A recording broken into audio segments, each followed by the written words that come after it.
Priyanka kitchen चॅनलमध्ये तुमचं पुन्हा एकदा स्वागत आहे। आज आपण उकडलेल्या शेंगा कशा बनवायच्या ते आज आपण बघणार आहोत। तुम्ही भाजलेल्या शेंगा भरपूर खाल्लेल्या असतील, पण तुम्ही उकडलेल्या शेंगा कधी खाल्ल्या तर बघा, व्हिडिओ शेवटपर्यंत नक्की बघा। इकडे मी शेंगा घेतलेल्या आहे, त्याला मस्तपैकी आपण असं फोडून घ्यायचं आहे। ज्याचे ते तोंड मस्त उघडून घ्यायचे आहे, जेणेकरून आपण शिजवताना त्या आतमध्ये शिजल्या गेल्या पाहिजे, म्हणून आपल्याला पूर्ण शेंगा फोडून घ्यायच्या आहे आणि स्वच्छ 2-3 पाण्याने आपल्याला स्वच्छ धुवून घ्यायचे आहे। कारण शेंगाला माती असते, त्याच्यामुळे आपल्याला ते 2-3 पाण्याने स्वच्छ धुवून घ्यायचे आहे। इकडे मी 2-3 पाण्याने शेंगा धुवून घेतलेल्या आहे, एका पातेल्यामध्ये काढून स्वच्छ धुवून घेत आहे। तर नवीन असाल चॅनलला तर लाईक करा, सबस्क्राईब करा आणि शेअर करायला विसरू नका। इकडे मी 2 ते 3 चमचे मीठ टाकून घेणार आहे। आता मी 2 चमचे मीठ टाकलेलं आहे। आता आपल्याला पाणी टाकायचं आहे।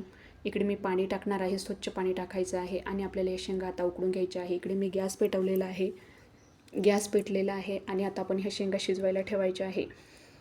यामध्ये थोडंसं पाणी शेंगा बुडून वर येईल इतकं पाणी ठेवायचं आहे।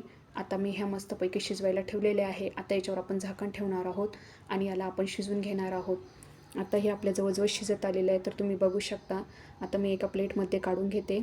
तर बघा, आपल्या ओल्या शेंगा खायला तयार आहे।